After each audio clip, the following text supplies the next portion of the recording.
नमस्कार, स्वागत है आपका विज्ञान की क्लासों में। और आज का जो अपना फिजिक्स का चैप्टर रहेगा विद्युत धारा, इलेक्ट्रिक करंट। विद्युत धारा या इलेक्ट्रिक करंट। विद्युत धारा क्या होती है, किस सिद्धांत, इसमें क्या क्या लगते हैं, कूलाम, इसका मात्रक क्या होता है। अपन टोटल इसका पूरा एनालिसिस करेंगे, ढंग से पढ़ेंगे इसको।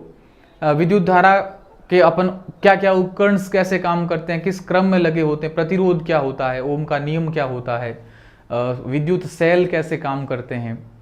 तो ये सारा का सारा इसमें अपन विद्युत धारा में पढ़ने वाले हैं। तो सबसे पहली बात यह है, विद्युत धारा होती क्या है, इलेक्ट्रिक करंट होता ही क्या है, विद्युत धारा है क्या। तो सीधी सी बात है, कोई भी चालक होगा, उस चालक में क्या रहते हैं, मुक्त इलेक्ट्रॉन रहते हैं। और ये मुक्त इलेक्ट्रॉन जब गति करेंगे तो विद्युत धारा उत्पन्न करेंगे। और ये मुक्त इलेक्ट्रॉन को अपन बोलते हैं आवेश। और आवेश जब गति करते हैं वो कहलाता है विद्युत धारा। तो विद्युत धारा क्या है, आवेशों के प्रवाह की दर को क्या कहते हैं, विद्युत धारा कहते हैं। आवेशों के प्रवाह की दर को विद्युत धारा कहते हैं। आवेशों के प्रवाह की दर को क्या बोलते हैं, विद्युत धारा कहते हैं। यदि अपन इसको फॉर्मूले में लिखें तो I is equal to Q upon T. Q क्या है, आवेश है, और टी का मतलब समय, दर का मतलब समय। तो एक सेकंड में यदि एक आवेश निकलता है तो क्या निकलेगी, वो एक विद्युत धारा, मतलब विद्युत धारा का मात्रक एम्पियर। तो आवेश का मात्रक हो गया कूलाम, और समय का मात्रक कह लो सेकंड। तो ध्यान रखना, विद्युत धारा का मात्रक क्या है, कूलाम प्रति सेकंड या एम्पियर, ये दोनों ध्यान रखिएगा। विद्युत धारा का मात्रक क्या होता है, कूलाम प्रति सेकंड या एम्पियर। कूलाम प्रति सेकंड कैसे है, आवेश का मात्रक कूलाम, समय का मात्रक सेकंड, इसे हो गया कूलाम प्रति सेकंड, और इसे क्या बोलते हैं, एम्पियर बोलते हैं। तो वापस देखो एक बार, आवेशों के प्रवाह की दर को विद्युत धारा कहते हैं। विद्युत धारा यानी I upon T, sorry I is equal to Q upon T, आवेश बटा समय, तो कूलाम प्रति सेकंड, और इसका मात्रक हो गया एम्पियर। ये मोटे तौर से अपन हुई विद्युत धारा। यानी सीधी सट बात अपन कह सकते हैं, इलेक्ट्रॉन के प्रवाह के विपरीत क्या चलती है, विद्युत धारा चलती है। यानी अपन सीधे शब्दों में एक और बात कह सकते हैं कि धनात्मक टर्मिनल से ऋणात्मक टर्मिनल की ओर बहती है। अब आप कहोगे सर थोड़ी बात पले नहीं पड़ी, तो देखो, माना कि ये कोई बैटरी है, ये एक बल्ब लगा दिया इस प्रकार से, और ये देखो, ये धनात्मक और ये ऋणात्मक। यदि इलेक्ट्रॉन इस प्रकार से चल रहे हैं तो धारा, विद्युत धारा हमेशा इसकी उल्टी चलेगी। यानी विद्युत धारा धनावेश से ऋणावेश की ओर चलती है, जबकि आवेश हमेशा ऋणावेश से धनावेश की ओर चलते हैं। तो एक कंठस्थ करने वाली बात आपके सामने आई आवेशों की और विद्युत धारा की, कि विद्युत धारा कहां से कहां चलेगी और आवेश कहां से कहां चलेंगी। तो आवेश तो कहां से चलेंगे, ऋणावेश से धनावेश की ओर, जबकि धारा कहां चलेगी, धनावेश से ऋणावेश की ओर चलती है। गांठ बांध लीजिएगा। अब अगली बात करते हैं, तो विद्युत धारा का मापन कैसे करते हो। विद्युत धारा का मापन, तो विद्युत धारा का मापन करते हैं अमीटर से। तो विद्युत धारा का मापन किस मीटर से करते हैं, अमीटर से। घरों के बाहर जो मीटर लगा होता है वो अमीटर है, ठीक है। धारा की दिशा कैसे ज्ञात करते हो, तो वो होता है गैल्वेनोमीटर से, ठीक है। ये दोनों चीजें ध्यान रखें, धारा की दिशा गैल्वेनोमीटर और धारा का मापन अमीटर। एक चीज होती विभवांतर। माना कि कोई दो चालक तार में दो बिंदु है, इनमें विद्युत क्षेत्र के विपरीत किया गया कार्य, यानी दोनों इन विभवों के मध्य का अंतर क्या है, विभवांतर। यानी बिंदु ए से बिंदु बी के मध्य का विभव का अंतर क्या है, विभवांतर है। क्योंकि धारा कैसे चलेगी, जैसे कोई पानी है, पानी यदि एक जगह अधिक है तो कम की ओर चलेगा, यानी अधिक से कम की ओर विभव का अंतर होना जरूरी। एक तरफ विभव ज्यादा है तो दूसरी तरफ विभव कम होना चाहिए तो ही धारा चलेगी। विभव के अंतर के कारण ही धारा चल पाती है, उसे बोलते हैं विभवांतर। यानी बिंदु ए एवं बिंदु बी के मध्य के विभव का अंतर क्या कहलाता है? विभवांतर कहलाता है। तो विभवांतर, और ये विभवांतर मापा जाता है वोल्ट मीटर में। विभवांतर किसमें मापा जाता है? वोल्ट मीटर में मापा जाता है। और धारा क्यों चलती है? विभव के अंतर के कारण अथवा विभवांतर के कारण चलती है। आगे देखो, विद्युत धारा को अपन दो भागों में बांटते हैं। विद्युत धारा को कितने भागों में बांटते हैं? दो भागों में। ऐसी धारा जो समय के साथ दिशा बदले, प्रत्यावर्ती धारा, यानी इंग्लिश में बोलते हैं अल्टरनेटिव करंट। और ऐसी धारा जो समय के साथ अपनी दिशा परिवर्तित नहीं करे, वो कहलाती है डायरेक्ट करंट या दिष्ट धारा। तो धारा कितने प्रकार की होगी? दो प्रकार की। कौन सी? प्रत्यावर्ती और दूसरी दिष्ट धारा। अब प्रत्यावर्ती धारा तो परिभाषा क्या होगी कि समय के साथ अपनी दिशा बदले, यानी कभी धन कभी ऋण, कभी धन कभी ऋण, समय के साथ अपनी क्या बदलती है? दिशा बदलती है। जबकि दिष्ट धारा की बात करेंगे तो ये क्या करेगी? समय के साथ अपनी दिशा नहीं बदलती, समय के साथ दिशा क्या रहेगी? समान रहेगी। यदि एक डायग्रामेटिक अपन रूप से देखें तो धारा यदि इस प्रकार चल रही है तो कभी प्लस कभी माइनस, कभी प्लस कभी माइनस, यानी समय के साथ अपनी दिशा में। और प्रत्यावर्ती धारा में फर्क देखिएगा कि प्रत्यावर्ती धारा समय के साथ दिशा बदलती है, जबकि दिष्ट धारा समय के साथ दिशा नहीं बदलती है। भारत में जो धारा चलती है वो प्रत्यावर्ती धारा है। तो प्रत्यावर्ती धारा चलने से क्या फायदा है कि इसमें अधिक दूरी तक भेजा जा सकता है बिना विद्युत, ज्यादा विद्युत, यानी इस विद्युत की हानि कम करता है। कौन? प्रत्यावर्ती धारा, इसलिए इसको लंबी दूरी तक भेजा जा सकता है। ठीक है। अब देखो, मोटे तौर से एक प्रश्न बनता है, वो क्या बनता है वो देखो, कि जो भारत में सप्लाई होती है वो होती है 220 वोल्टेज की, और कितने हर्ट्ज की? 50 हर्ट्ज, यानी एक सेकंड में 50 चक्कर लगभग पूरे करती है वो। तो 220 वोल्टेज और 50 हर्ट्ज की क्या करती है वो? विद्युत धारा प्रवाहित होती भारत के अंदर। दो प्रश्न एग्जाम में बनते ही बनते हैं, एसी टू डीसी और डीसी टू एसी। यानी सीधी सी बात है, प्रत्यावर्ती धारा को दिष्ट धारा में कौन बदलता है? तो ऐसी परीक्षा में प्रश्न आ जाए तो प्रत्यावर्ती धारा को दिष्ट धारा में कौन बदलता है और दिष्ट धारा को प्रत्यावर्ती धारा में कौन बदलता है? तो देखो, प्रत्यावर्ती धारा को दिष्ट धारा में बदलने वाला यंत्र कहलाता है दिष्टकारी, यानी रेक्टिफायर। और जबकि दिष्ट धारा को प्रत्यावर्ती धारा में कौन बदलता है, यदि ऐसा प्रश्न आपके सामने हो तो उसे बोलते हैं इन्वर्टर या दोलित्र या ऑसिलेटर। तो ध्यान रखिएगा, क्या ध्यान रखना है कि प्रत्यावर्ती धारा को दिष्ट धारा में बदलने वाला यंत्र दिष्टकारी या रेक्टिफायर, जबकि दिष्ट धारा को प्रत्यावर्ती धारा में बदलता है इन्वर्टर या दोलित्र। अगली बात, ये तो मुख्य तौर से विद्युत धारा का सामान्य परिचय हुआ कि विद्युत धारा कैसे चलती है, कितने प्रकार की होती है, आवेशों के प्रवाह की दर को क्या बोलते हैं। ये विद्युत धारा का एक सामान्य सी जानकारी हुई। अब एक कभी कभी प्रश्न आ जाता है कि चालक में आवेश, और इस चालक में आवेश वाले टॉपिक से क्या क्लियर होगा, यदि किसी भी बिजली गिर रही है तो बिजली किस प्रकार से काम कर रही है, नुकसान कितना करेगी। तो देखो, यदि कोई खोखला गोला है, उस खोखले गोले में मैंने कोई आवेश डाल दिए तो उसकी सतह पर ही क्या रहेंगे भाई, माने धनावेश डाले हैं तो उसकी सतह पर ही क्या रहेंगे, धनावेश रहेंगे। तो खोखले गोले में हमेशा और हमेशा सतह पर क्या रहते हैं, आवेश रहते हैं। इसी कारण से यदि बिजली गिर रही हो और आप कार चला रहे हो तो आप कार से बाहर मत निकलिए। सबसे सुरक्षित स्थान क्या है, उस कार को बंद करो और साइड में खड़ी कर दो, आपके ऊपर बिजली नहीं गिरी। कारण क्या, क्योंकि कार एक खोखला ढांचा है। अब जैसे ही बिजली गिरेगी तो आवेश उसकी बाहरी सतह पर ही रहेंगे, अंदर कोई नुकसान नहीं करेंगे। इसलिए कहते हैं कि कार चला रहे हो और बिजली गिर जाए तो कार के अंदर ही रहो। तो खोखले गोले में उसमें हमेशा सतह पर ही क्या रहते हैं, आवेश रहते हैं। इसलिए बिजली, यदि कार चला रहे हो बिजली गिर जाए तो अंदर ही रहना चाहिए, वो सुरक्षित स्थान वही है।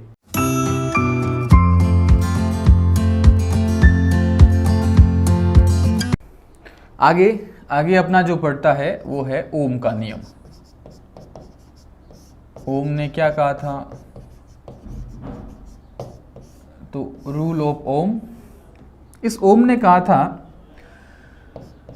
कि यदि भौतिक अवस्थाएं समान हो, भौतिक अवस्थाओं में कौन कौन, जैसे ताप आ जाए, दाब आ जाए, ये सभी अवस्थाएं यदि समान हो तो क्या होगा कि विभवांतर धारा के समानुपाती होता है। यदि भौतिक अवस्थाएं समान हो तो चालक का विभवांतर उसकी धारा के समानुपाती होता है।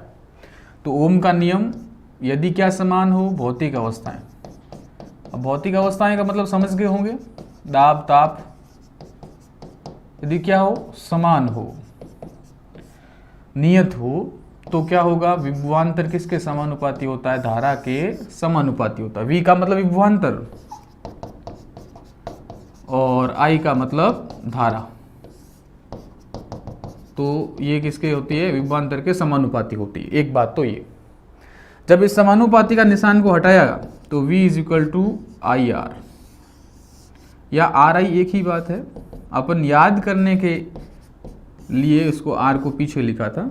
ये R क्या है, प्रतिरोध। ये R क्या है, प्रतिरोध, I विद्युत धारा और V विभवांतर। ये जो प्रतिरोध है ये कहां से आया, तो सुनो, यदि कोई चालक है, उस चालक में क्या है, इलेक्ट्रॉन है, और इलेक्ट्रॉन जैसे ही गति करेंगे, गति करते वक्त उनमें अवरोध पैदा करता है जो चीज, वो कहलाता है प्रतिरोध। सड़क पर आप बाइक लेके जा रहे हो और स्पीड से जाते वक्त यदि जंप आ जाए तो आप बाइक को धीमे करते हो, तो वो अपने लिए क्या है, अवरोध है। उसी प्रकार से जब इलेक्ट्रॉन या चालक में धारा प्रवाह का विरोध करे, वो प्रतिरोध है। तो ओम के बारे में आप तो दो चीजें ध्यान रखना, ओम बड़ा वीर आदमी था, ओम बड़ा वीर आदमी था, तो V is equal to IR। अब R भी ज्ञात कर सकते हो इस प्रकार से, जैसे तो R हो गया तो क्या हो गया, V अपॉन I। तो प्रतिरोध बराबर क्या हो गया, तो प्रतिरोध का सूत्र आपके पास आ गया। इस प्रकार से आप बिल्कुल आसानी से ये सारी चीजें समझ सकते हो कि भाई ओम ने क्या कहा था, ओम बड़ा वीर आदमी था, यानी V is equal to IR। ये प्रश्न सीधा आ जाए कि ओम का नियम क्या है। अब R क्या होता है और प्रतिरोध क्या होता है वो देखो आप। रेसिस्टेंस, बड़े ध्यानपूर्वक समझिएगा। रेसिस्टेंस की जो परिभाषा है वो क्या हो गई कि धारा के प्रवाह का जो विरोध करे प्रतिरोध कहलाएगा, ठीक बात, या इलेक्ट्रॉन के प्रवाह का जो विरोध करे प्रतिरोध कहलाएगा। इस प्रतिरोध का जो मात्रक होगा वो क्या होगा, ओम होगा। प्रतिरोध का मात्रक क्या होगा, ओम होगा। अब और बात करते हैं, इस प्रतिरोध की निर्भरता, अगला जो अपना टॉपिक है वो है प्रतिरोध की निर्भरता। प्रतिरोध किस किस चीज पर निर्भर करता है, और पहली चीज, प्रतिरोध माना कि कोई चालक है, उस चालक की लंबाई पर निर्भर हो सकता है, उसके अनुप्रस्थ काट पर निर्भर हो सकता है, यानी कितना चौड़ा है वो, तापमान पर निर्भर कर सकता है, पदार्थ की प्रकृति पर निर्भर कर सकता है। तो प्रतिरोध 4 प्रकार की चीजों पर निर्भर कर सकता है। पहला, उस तार की लंबाई पर, दूसरा अनुप्रस्थ काट पर, एरिया पर, उसके तापमान पर, और चौथा है पदार्थ की प्रकृति पर, यानी किस पदार्थ का वो चालक बना है। तो ये ध्यान रखिएगा, ये एग्जाम में सीधा प्रश्न आता है, निम्न में से प्रतिरोध किस पर निर्भर नहीं करता। तो ये तो इस पर तो निर्भर करता है, चारों चीजों पर, लेकिन लंबाई पर कर सकता है, अनुप्रस्थ काट पर करेगा, तापमान पर करेगा, पदार्थ की प्रकृति पर, इन चारों चीजों पर प्रतिरोध निर्भर करता है। इनके अलावा जो ऑप्शन होगा वो देख लीजिएगा। अपन पहला लेते हैं लंबाई। अपन प्रतिरोध की निर्भरता पढ़ रहे हैं, और निर्भरता में पहला है लंबाई। लंबाई किसकी? चालक की लंबाई, चालक तार की लंबाई। तो प्रतिरोध लंबाई बढ़ने पर क्या होता है? बढ़ता है। ये चीज हमेशा ध्यान रखिएगा। माना कि कोई वायर है, तार है, वो तार जितना लंबा होगा प्रतिरोध उतना ही बढ़ेगा, विद्युत धारा उतनी ही कम आगे जाएगी। तो ध्यान रखिएगा, प्रतिरोध लंबाई बढ़ने पर क्या होता है? बढ़ता है। तो लंबाई बढ़ने पर प्रतिरोध बढ़ेगा। पहली बात ये गांठ बांध लीजिएगा। तो R समानुपाती L, पहली बात। दूसरी मैंने निर्भरता आपको बताई, चौड़ाई या अनुप्रस्थ काट, एरिया, यानी तार जितना मोटा होगा, तार जितना मोटा होगा उतना ही प्रतिरोध कम होगा। तो ये R समानुपाती 1/A, और A का मतलब क्या हो गया? एरिया। तो पहली समीकरण होगी R समानुपाती L, दूसरी होगी R समानुपाती 1/एरिया, यानी जितना क्षेत्रफल होगा, चौड़ाई ज्यादा होगी, वो उतना ही प्रतिरोध कम होगा। अब इस एक और समीकरण 2 को मैं साथ में लिख लेता हूं। तो अब मेरे पास आ गया R L/A। इस जैसे ही समानुपाती के निशान को हटाऊंगा तो R बराबर रो L/A, क्योंकि जैसे ही किसी समानुपाती के निशान को हटाया जाता है तो कांस्टेंट लगता है, नियतांक लगता है। उसी प्रकार से एक नियतांक आया रो। ये रो क्या है? यह एक नियतांक है, उसे बोलते हैं विशिष्ट प्रतिरोध। क्या बोलते हैं? विशिष्ट प्रतिरोध। यदि विशिष्ट प्रतिरोध को देखें तो क्या हो जाएगा? रो को बाहर ले लो तो RA/L, और इस विशिष्ट प्रतिरोध का मात्रक क्या हो जाएगा? ये हो गया, प्रतिरोध का हो गया ओम, एरिया का हो गया मीटर स्क्वायर, लंबाई का हो गया मीटर, तो ओम मीटर। तो इस विशिष्ट प्रतिरोध का मात्रक भी क्या हो गया? ओम मीटर। तो वापस देखो एक बार, पहले में क्या था कि लंबाई इस प्रतिरोध के समानुपाती, लंबाई बढ़ेगी प्रतिरोध भी बढ़ेगा। तो R समानुपाती L, चौड़ाई की व्युत्क्रमानुपाती, तो ये R समानुपाती L/A। समानुपाती के निशान को हटाओगे, रो लगेगा। रो का मतलब विशिष्ट प्रतिरोध एक नियतांक है। विशिष्ट प्रतिरोध क्या हो गया? तो RA/L, और इसका जो मात्रक हो गया ओम मीटर हो गया। तो ये बातें आप ध्यान रखिएगा। अब बात करते हैं अपन चालक। अगला जो निर्भरता है वो है तापमान पर। चालक होगा या किस प्रकार का होगा? तापमान पर, टेम्परेचर पर। पहला, यदि कोई चीज चालक है, या फिर अपन कह सकते हैं अर्धचालक, और यदि कह सकते हैं कुचालक, इन तीनों चीजों को देखते हैं अपन। तो यदि कोई चालक है, उस चालक का तापमान बढ़ाओगे तो प्रतिरोध क्या होगा? तापमान बढ़ाओगे, प्रतिरोध तापमान बढ़ाने पर बढ़ेगा, क्योंकि देखो चालक है, चालक का मतलब इलेक्ट्रॉन ज्यादा है, इलेक्ट्रॉन बहुत अधिक है, इसमें मुक्त इलेक्ट्रॉन बहुत ज्यादा है। तो जैसे ही इसका तापमान बढ़ाओगे इलेक्ट्रॉन इधर उधर भागेंगे, और जैसे ही इधर उधर भागेंगे तो इलेक्ट्रॉन के मध्य का जो अवरोध होगा वो बढ़ जाएगा। इसलिए तापमान बढ़ाने पर प्रतिरोध का मान भी बढ़ता है। किसका? चालक का। आते हैं अर्धचालक।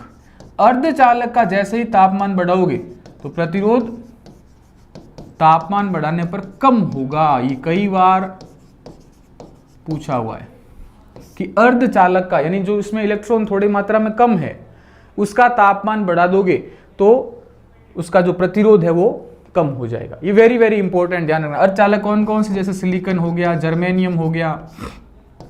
तो ये प्रश्न कई बार बचता है। और सिलिकॉन जर्मेनियम का उपयोग कहाँ होता है?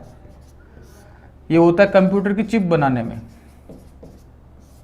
कंप्यूटर की चिप बनाने में।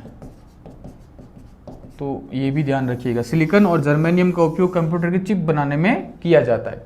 कुचालक का तापमान कितना भी बढ़ा दो, उसके जो प्रतिरोध है उस पर कोई फर्क नहीं पड़ेगा, क्योंकि वो प्रतिरोध बहुत ही ज्यादा होता है। मुक्त इलेक्ट्रॉन नहीं होते, तो तापमान भले ही बढ़ाओ कोई फर्क नहीं पड़ता। तो कुचालक पर तापमान का कोई फर्क नहीं पड़ता।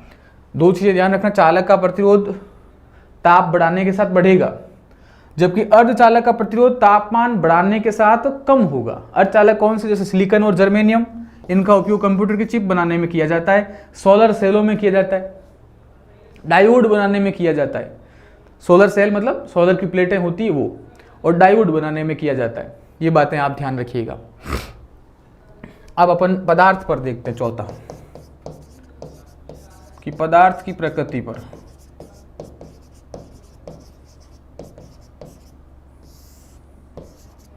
तो पदार्थ की प्रकृति पर ध्यान रखिएगा, प्रतिरोध हमेशा निर्भर करेगा, क्योंकि कई तो क्या होते हैं, अच्छे चालक होते हैं, और कई क्या होते हैं, कुचालक भी होते हैं या अचालक होते हैं, नॉन कंडक्टर होते हैं।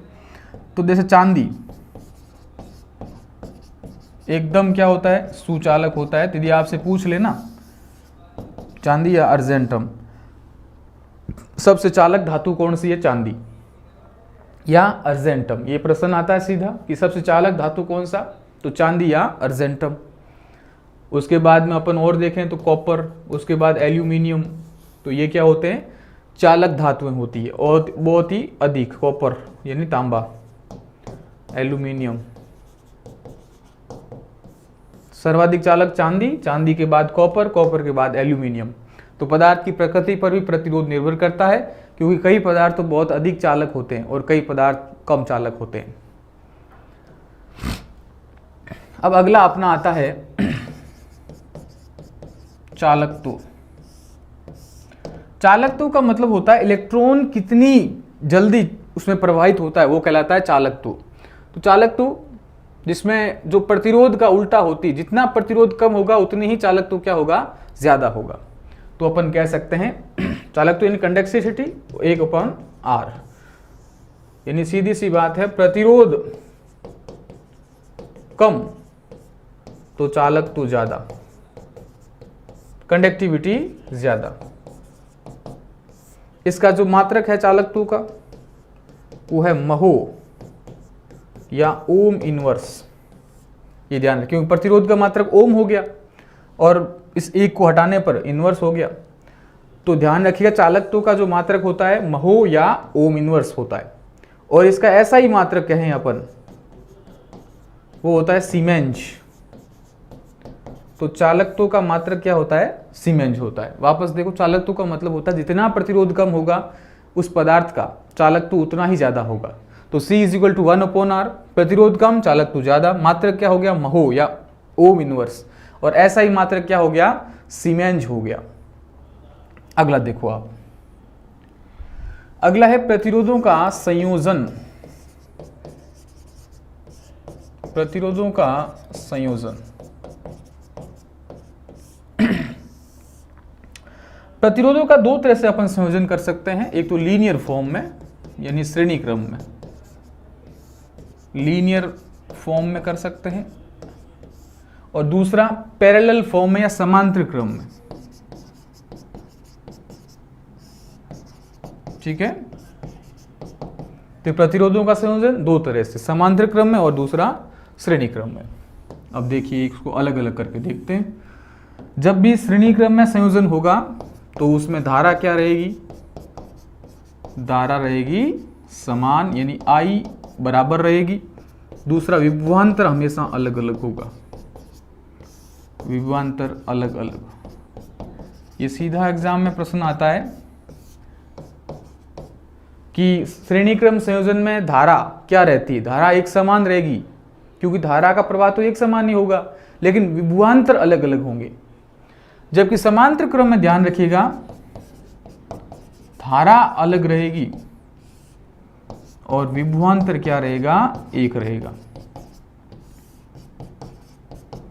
धारा अलग अलग और विभवांतर एक समान, ये होता है समांतर क्रम में। तो दो क्रम में होगा संयोजन, श्रेणी क्रम और समांतर क्रम में। अब आपसे पूछेंगे श्रेणी क्रम में प्रतिरोध कैसे ज्ञात करते हैं। तो प्रतिरोध ओम के नियम के अनुसार क्या होगा, I = VR या V = IR, V = IR। तो प्रतिरोध श्रेणी क्रम की बात होगी तो प्रतिरोध ज्ञात करेंगे कैसे, R = R1 + R2 + R3, इस प्रकार से जो आप जोड़ते रहिएगा, जितने प्रतिरोध होंगे वैसे जोड़ दीजिएगा। समांतर क्रम में प्रतिरोध कैसे ज्ञात करेंगे? तो 1/R is equal to R1 plus 1/R2 plus 1/R3 इस प्रकार से ज्ञात कर लीजिएगा। तो ये कुल प्रतिरोध निकल जाएगा और यहां पर भी कुल प्रतिरोध निकल जाएगा। एक एग्जाम्पल के तौर पर देखो आप, माना कि कोई चालक तार है, उसका पहले तो आपको करना है श्रेणी क्रम संयोजन, और उनमें प्रतिरोध जोड़े हैं 3 ओम, 6 ओम और 9 ओम। तो कुल प्रतिरोध कितना होगा?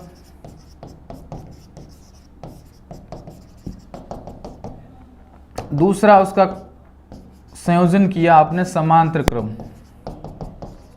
वही सेम के सेम 3 ओम, 6 ओम और 9 ओम है। तो कुल प्रतिरोध ज्ञात करो। और तीसरा, जब दोनों शामिल हो जाएंगे तो कुल कितना प्रतिरोध होगा? तो देखो, पहला कुछ नहीं करना है, पहला है श्रेणी क्रम में। तो श्रेणी क्रम में तो आपको जोड़ना ही तो है, क्योंकि R is equal to R1 plus R2 plus R3 कितना है? 3 प्लस 6 प्लस 9, तो कितना हो गया? 18। 6 और 3 9, 9 9 18। तो श्रेणी क्रम संयोजन में प्रतिरोध निकल गया 18। अब समांतर क्रम में क्या होगा? 1/R इज इक्वल टू 1/3, 1/6 और 1/9।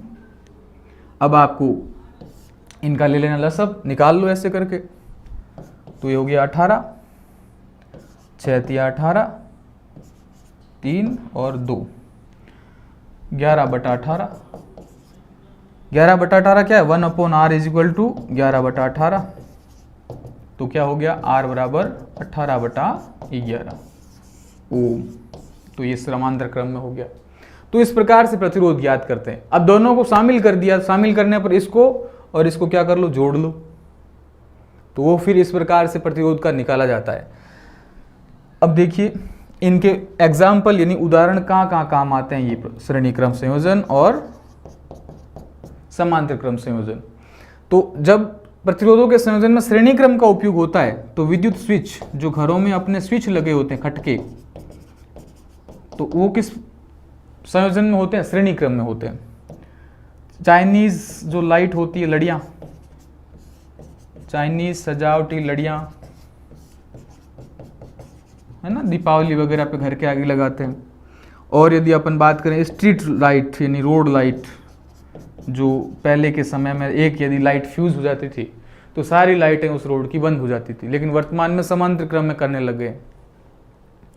वैसे अच्छा, अभी और भी बात करेंगे। समांतर क्रम की बात करते हैं घरों में परिपथ।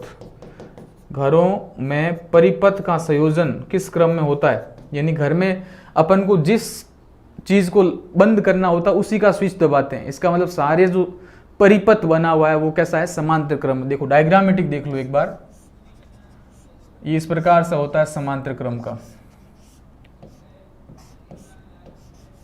जबकि ये प्रतिरोध नंबर 1, प्रतिरोध नंबर 2, प्रतिरोध नंबर 3 और ये धारा चल रही I। उसी प्रकार से श्रेणी क्रम में कैसे होगा? ये प्रतिरोध 1, प्रतिरोध 2, प्रतिरोध 3, R1, R2, R3। यानी एक में भी यदि गड़बड़ हो गया तो आगे धारा जानी बंद हो जाएगी, लेकिन इसमें एक में गड़बड़ होने पर अन्य में धारा जाती है। तो घरों में परिपथों का संयोजन किस रूप में होता है? समांतर क्रम में होता है। अब एक इंपॉर्टेंट चीज ये ध्यान रखिएगा, यदि आपसे पूछ ले कि घरों के बाहर लगा हुआ मीटर किस क्रम में होता है? अमीटर। अमीटर किस क्रम में होता है? श्रेणी क्रम में। यदि आपसे पूछ ले फ्यूज तार, तो फ्यूज तार भी किस रूप में लगता है? श्रेणी क्रम में लगता है। समांतर क्रम में ध्यान रखिएगा, वोल्ट मीटर, वोल्ट मापने वाला मीटर, वोल्ट मीटर किस क्रम में लगा होता है? समांतर क्रम में लगा होता है।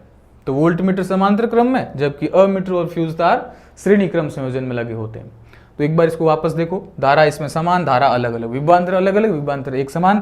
प्रतिरोध R is equal to R1 plus R2 plus R3, उसमें 1/R is equal to 1/R1 plus R2 plus R3। उदाहरण विद्युत स्विचों में, चाइनीज सजावटी लड़ियों में, रोड लाइट में अमीटर और फ्यूज तार श्रेणी क्रम में होते हैं। घरों में परिपथ समांतर क्रम में और वोल्ट मीटर समांतर क्रम में लगे होते हैं। अब है विद्युत शक्ति। विद्युत शक्ति का मतलब पावर ऑफ इलेक्ट्रिक करंट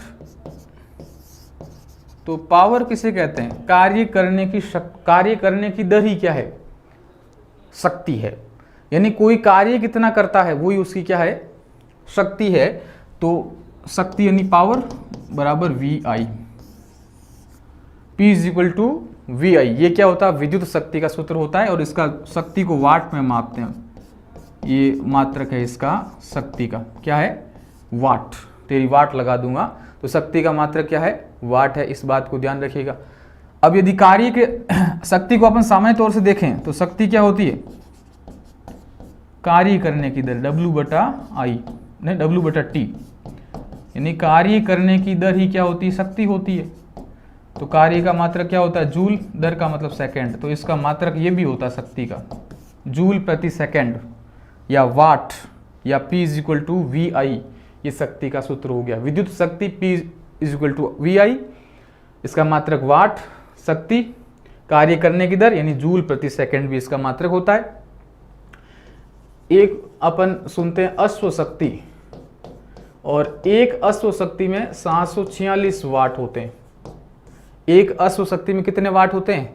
746 वाट होते हैं। तो ये थोड़ी बात ध्यान रखिएगा विद्युत शक्ति के बारे में।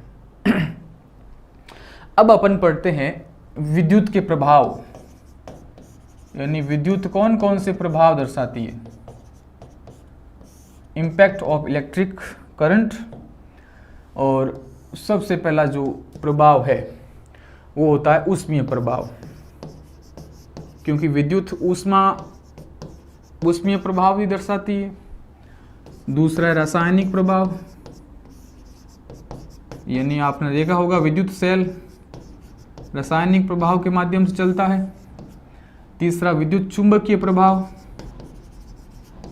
विद्युत के माध्यम से चुंबक बनाई जा सकती है, तो वो हो गया विद्युत चुंबकीय प्रभाव।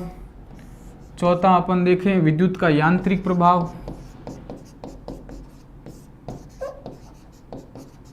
यांत्रिक प्रभाव कह दो या अन्योन्य प्रेरण कह दो, एक ही बात तो नहीं है, अलग अलग है, लेकिन उसको अपन इसमें शामिल कर लेंगे विद्युत चुंबकीय प्रभाव में। तो पहला प्रभाव है ऊष्मीय प्रभाव। तो ऊष्मीय प्रभाव में अपन देखेंगे फ्यूज तार, विद्युत हीटर, विद्युत इस्त्री या प्रेस, और बात करते हैं CFL, LED। तो ये मुख्य तौर से ऊष्मीय प्रभाव पर निर्भर होते हैं। रासायनिक प्रभाव में देखेंगे विद्युत सेल,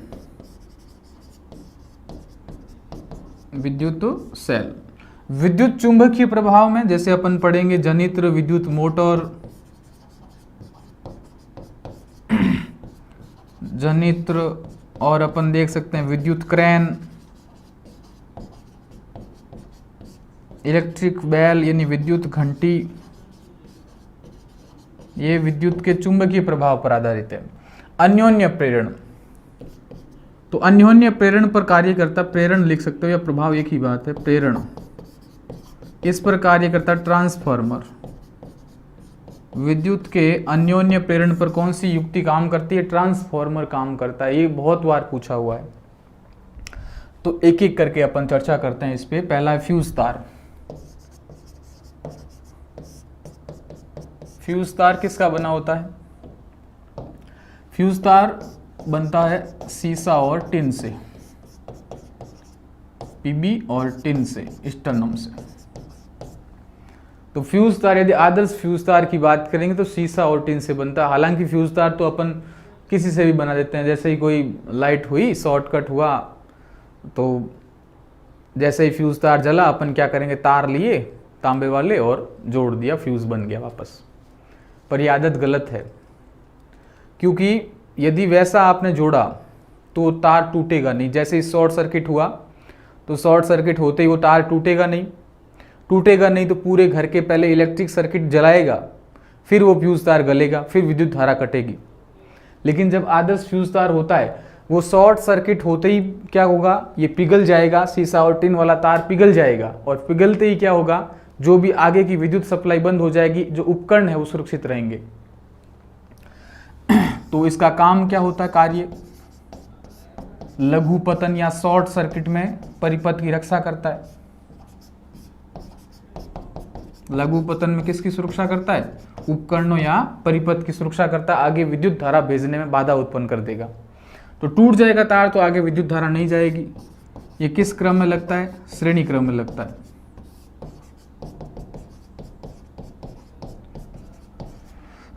और सुनो, इसको प्रतिरोध क्या होता है? अल्प होता है।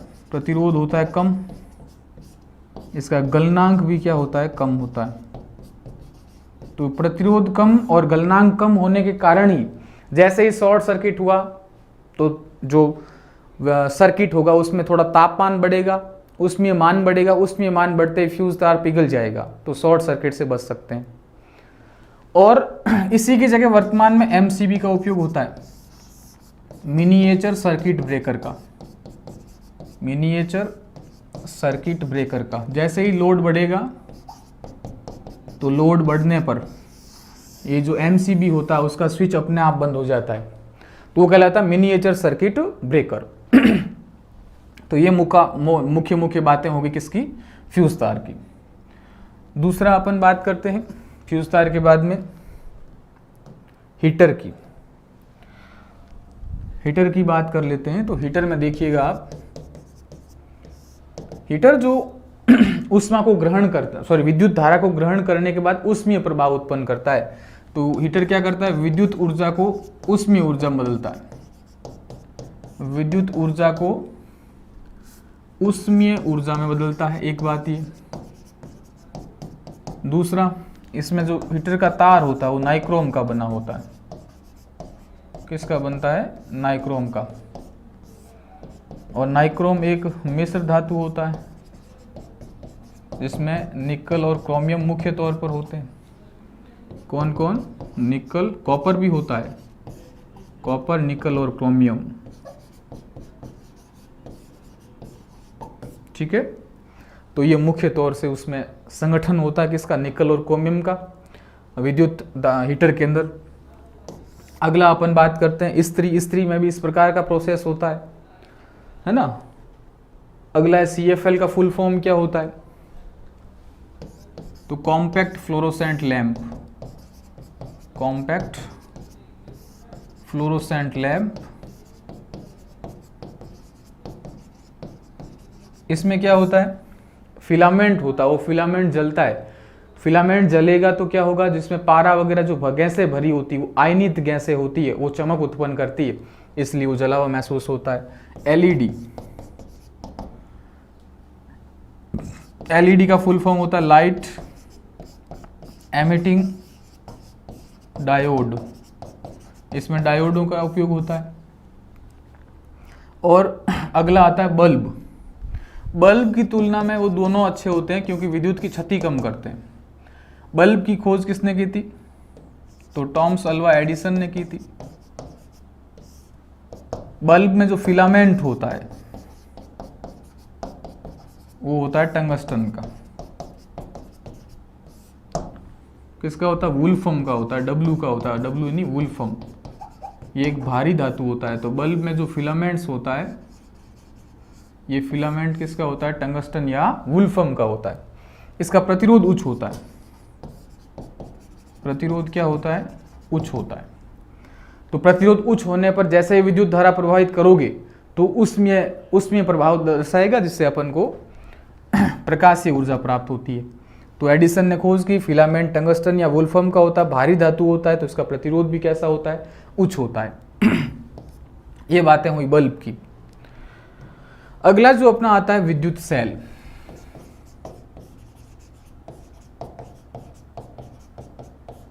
इलेक्ट्रिक सेल या विद्युत सेल यानी विद्युत का रासायनिक प्रभाव दूसरा है। तो विद्युत सेल मुख्य तौर से कहेंगे किसको? कि ऐसी युक्ति जिनके माध्यम से ऊर्जा को एक रूप से दूसरे रूप में प्राप्त किया जाता है। यानी उदाहरण के तौर पर रासायनिक ऊर्जा को विद्युत ऊर्जा में और विद्युत ऊर्जा को रासायनिक ऊर्जा में प्राप्त किया जाता है, वो विद्युत सेल है। और विद्युत सेल दो प्रकार के मुख्य तौर से अपन देखते हैं। एक तो होता है प्राथमिक सेल, प्राइमरी सेल, और दूसरा होता है द्वितीयक सेल।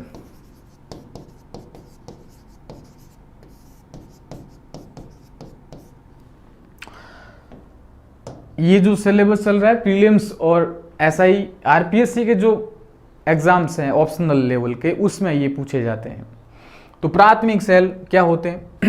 प्राथमिक सेल का काम होता है रासायनिक ऊर्जा को विद्युत ऊर्जा में बदलना, यानी जो रसायन भरा होता है उससे क्या उत्पन्न होती है? विद्युत ऊर्जा उत्पन्न होती है। लेकिन द्वितीयक सेल का काम होता है क्या? कि वो रासायनिक ऊर्जा को किस में बदलते हैं? विद्युत ऊर्जा में बदलते हैं, और विद्युत ऊर्जा को किस में बदलते हैं?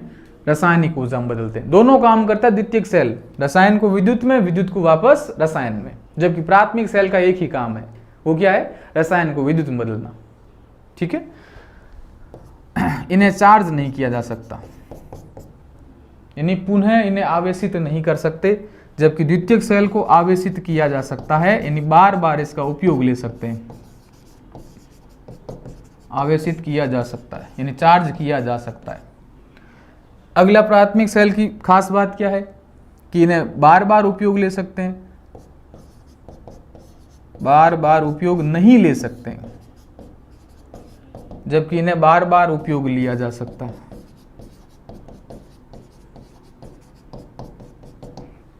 इसमें जो अभिक्रिया होती है वो अनुत्क्रमणीय होती है, यानी एक बार अभिक्रिया हो गई तो दूसरी बार कर्मणीय, यानी इरिवर्सिबल। यानी एक बार अभिक्रिया हो गई तो वापस वो अभिक्रिया नहीं होती, इसका मतलब सीधी सी बात है वो अनुत्क्रमणीय अभिक्रिया है। उसी प्रकार द्वितीयक सेल में जो अभिक्रिया होती है वो उत्क्रमणीय होती है, यानी रिवर्सिबल होती है।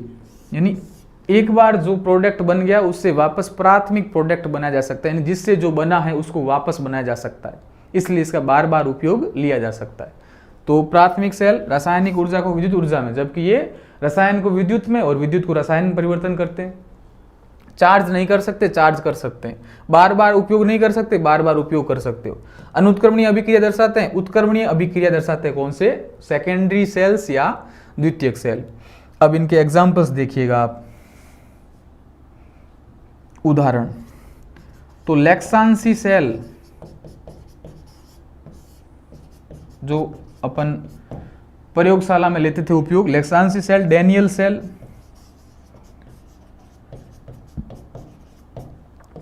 शुष्क सेल, जबकि बटन सेल जो अपन घड़ियों में डालते हैं, बटन सेल। द्वितीयक सेल के उदाहरण क्या है? कि जो द्वितीयक सेल होते हैं, सीसा संचायक cell, very very important example है सीसा संचायक सेल, निकल कैडमियम सेल, जो अपन कैमरे वगैरह में उपयोग लेते हैं उनको चार्ज कर सकते हैं। तो निकल कैडमियम सेल, सीसा संचायक सेल, ये द्वितीयक सेल के उदाहरण हो गए। तो एक बार वापस देखो, लेक्सांसी सेल, डैनियल सेल, शुष्क सेल, बटन सेल प्राथमिक सेल के, द्वितीयक सेल जिन्हें सीसा संचायक सेल या निकल कैडमियम सेल, ये इसके एग्जाम्पल हो गए। अब शुष्क सेल के बारे में थोड़ा सा देख लो। हालांकि इतना डिटेल में एग्जाम में नहीं आएगा क्योंकि अपने डायरेक्ट रूप से इसको सिलेबस में नहीं दिया गया है, फिर भी देख लो एक बार। ये होती है जिंक या जस्ता। बाहर जो खोल आपने देखा होगा, ये जो बेलनाकार अपन सेल देखते हैं, पहले रेडियो वगैरह में डालते थे, अपने घड़ियों में डालते हैं, उन्हें बोलते हैं शुष्क सेल। और इस शुष्क सेल में उसकी बाहर जो खोल होती है वो जिंक या जस्ते की होती है। अंदर एक काली सी छड़ होती है, वो बोलती है कार्बन की छड़। वो छड़ किसकी होती है? कार्बन की छड़। इसके ऊपर एक टोपी होती है, ये टोपी किसकी होती है? पीतल की टोपी, पीतल की टोपी होती है।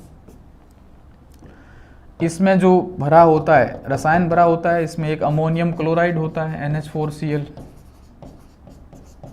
Ammonium chloride.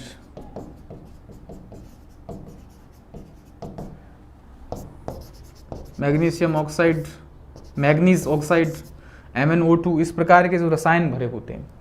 अपने मुद्दे की बात ये ध्यान दो कि इसमें धनावेश कौन होता है, ऋणावेश कौन होता है। धनावेश कौन होता है और ऋणावेश कौन होता है। धनावेश की बात करते हैं और ऋणावेश की बात करते हैं। धनावेश में यहाँ पर काम करती पीतल की टोपी, या कार्बन की छड़, जबकि ऋणावेश जस्ते की परत या जिंक की परत काम करती है। तो ऋणावेश इस प्रकार का होगा, ये जो खोल काम कर रही है ऋणावेश, और ये कैसा काम करता है, धनावेश, है ना, ये बात ध्यान रखना। और इन सेलों को कैसे जोड़ते हैं तो वो भी देख लो एक बार।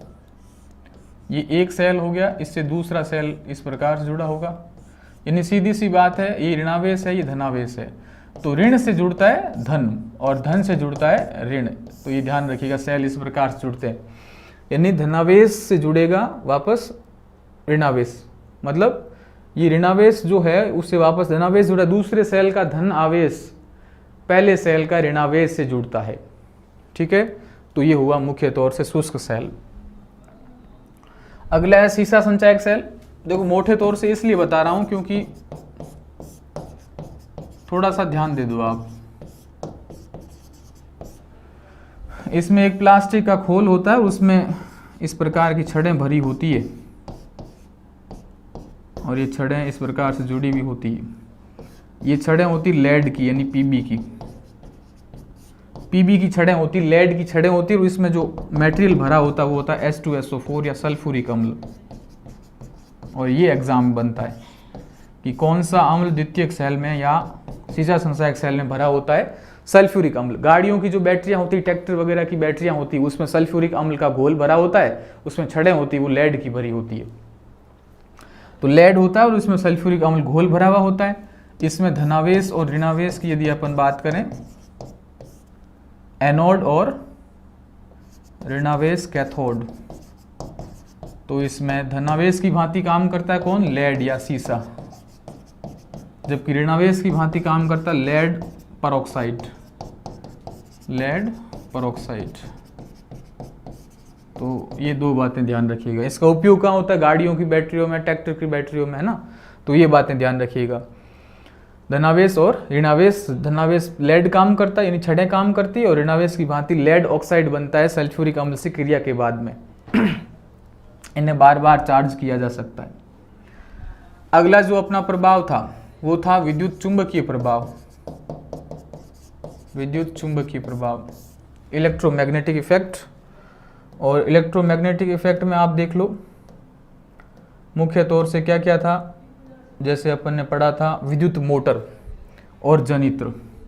विद्युत मोटर और जनित्र में दो चीजें ध्यान रखिएगा, यदि मोटर की बात हो या जनित्र की बात हो। मोटर में क्या होता है, विद्युत मोटर में ये क्या करती है, विद्युत ऊर्जा को यांत्रिक ऊर्जा में बदलती है। विद्युत ऊर्जा को यांत्रिक ऊर्जा में कौन बदलती है, विद्युत मोटर बदलती है। इलेक्ट्रिक करंट को मैकेनिकल एनर्जी में बदलती है, इलेक्ट्रिक एनर्जी को, जबकि जनित्र इसका उल्टा करता है, यांत्रिक ऊर्जा को विद्युत ऊर्जा में बदलता है। यांत्रिक ऊर्जा को किसमें बदलता है, विद्युत ऊर्जा में बदलता है। विद्युत क्रेन, क्रेन क्या करता है, जैसे लोहे की वस्तु को किसी कबाड़ में से अलग करना हो तो क्या करती है, विद्युत ऊर्जा को चुंबकीय ऊर्जा में बदलती है, चुंबकीय ऊर्जा। तो ये तीन चार चीजें ध्यान रखना, जनित्र यांत्रिक ऊर्जा को विद्युत ऊर्जा में। जनित्र दो प्रकार के, एक तो दिष्ट धारा उत्पन्न करने वाला, दूसरा प्रत्यावर्ती धारा उत्पन्न करने वाला। ठीक बात। इसमें एक चुंबक होते हैं, दो चुंबक के मध्य आर्मेचर होता है, आर्मेचर घूमता है और विद्युत धारा का उत्पादन होता है। तो ये मोटे तौर से ध्यान रखना, जनित्र, क्रेन, विद्युत मोटर, इलेक्ट्रिक बेल यानी विद्युत घंटी, तो उसका भी ध्यान रखिएगा, वो भी विद्युत चुंबकीय प्रेरण पर आधारित है। अन्योन्य प्रेरण ट्रांसफार्मर, ट्रांसफार्मर की दो बातें ध्यान रखना सिर्फ। देखो ये केवल आपका एक फ्रेम तैयार कर रहा है, ये डिटेल अध्ययन नहीं है अपने पास और करना भी नहीं है, क्योंकि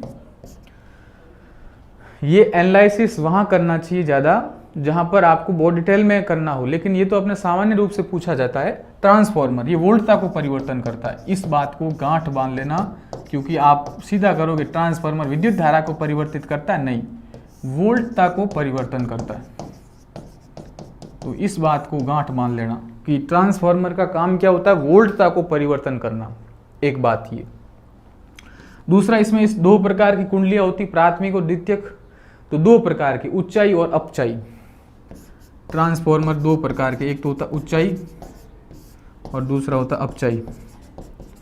ऊंचाई क्या करता है, वोल्टता को कम करता है, वोल्टता को, ऊंचाई है वोल्टता को बढ़ाता है, वोल्ट जैसे कम वोल्टता आ रही है तो उसको वोल्टता को बढ़ा देता है, जबकि अपचाई क्या करता है, वोल्टता को कम कर देता है। यदि वोल्टता अधिक आ रही है तो वोल्टता को कम कर देगा। जैसे अपने गांव में जो विद्युत परी जो लगे हुए होते हैं खंबे वगैरह, उस पर एक ढोलकी लगाते हैं, ढोलकी मतलब ट्रांसफार्मर। यदि कम विद्युत आ रही है तो अधिक उत्पादन कर देती है, इसका मतलब सीधी बात है कौन सी, ऊंचाई है, वो ऊंचाई ट्रांसफार्मर है। लेकिन टीवी वगैरह देखते हैं तो वहां पर क्या, जैसे अधिक लाइट आ रही है तो उसको कम करने के लिए क्या होते हैं, अपचाई ट्रांसफार्मर लगाते हैं। तो ये दो प्रकार के ट्रांसफार्मर, ऊंचाई और अपचाई, वोल्टता को बढ़ाता है एक और दूसरा करता है वोल्टता को कम करता है, वोल्टता को परिवर्तन करता है। और वेरी वेरी इंपॉर्टेंट, ये किस सिद्धांत पर कार्य करता है, तो विद्युत के अन्योन्य प्रेरण पर कार्य करता है, विद्युत के अन्योन्य प्रेरण पर काम करता है। और ये कई बार एग्जाम में आ चुका है कि विद्युत के अन्योन्य प्रेरण पर कौन काम करता है, ट्रांसफार्मर काम करता है। एक विद्युत फ्रीज भी आपको रेफ्रिजरेटर के बारे में पूछ सकते हैं, रेफ्रिजरेटर किस सिद्धांत पर कार्य करता है, आप सबको पता होगा मेरे हिसाब से, तो हाँ, कईयों को नहीं पता है रेफ्रिजरेटर किस सिद्धांत पर कार्य करता है, तो आज सुन लो। ये क्या करता है रेफ्रिजरेटर, ये क्या करता है, न्यून दाब पर द्रव का वाष्पन, न्यून दाब पर, बहुत ही कम दाब पर द्रव को वाष्पित कर देता है, उस सिद्धांत पर कार्य करता है। तो ध्यान रखना, विद्युत फ्रीज या रेफ्रिजरेटर न्यून यानी बहुत ही कम दाब पर द्रव के वाष्पन के माध्यम से ठंडक उत्पन्न करता है। तो कौन से सिद्धांत पर कार्य करता है, न्यून दाब पर द्रव वाष्पन के सिद्धांत पर कार्य करता है कौन, रेफ्रिजरेटर। इसमें जो गैसें भरी होती है, जैसे अमोनिया हो गई, CFC हो गई, हाइड्रोक्लोरोफ्लोरोकार्बन हो गई, इनका उपयोग होता है ठंडक उत्पन्न करने में। तो न्यून दाब पर द्रव के वाष्पन सिद्धांत पर कार्य करता है कौन, रेफ्रिजरेटर। तो ये मुख्य तौर से विद्युत से संबंधित बातें हो गई। एक बार फिर से देख लो,